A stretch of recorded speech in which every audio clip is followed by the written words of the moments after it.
As we've previously explored the home menu in the nandbox app builder, now we get to unveil the side menu and its outstanding capabilities.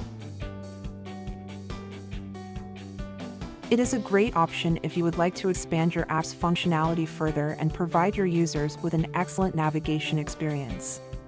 The side menu is compatible with both Android and iOS devices.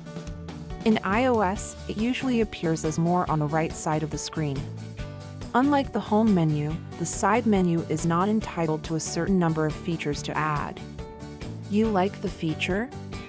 Add it right away, and don't let numbers get in your way. All you have to do is drag and drop the feature into the side menu, and voila! You are good to go. The feature order is completely flexible. For instance, here you can choose both the Channels feature and the Map Search feature. Once they're in, you can rearrange their order in the list. One feature we totally recommend using in the side menu is QR scanning. It is one of the most used features at the moment.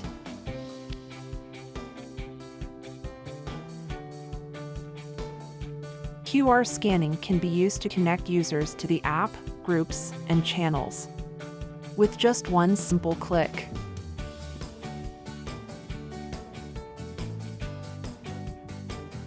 Your app admins would also benefit from this feature. They will get to access the app builder easily and readily. Once they get to the login screen, they will scan the QR code found below and be redirected instantly to the app builder. If you are still making up your mind about the side menu, you can easily switch it off by toggling this button off. Keep in mind that it is also a must, as it is a critical factor to get your app approved and published by both Google and Apple.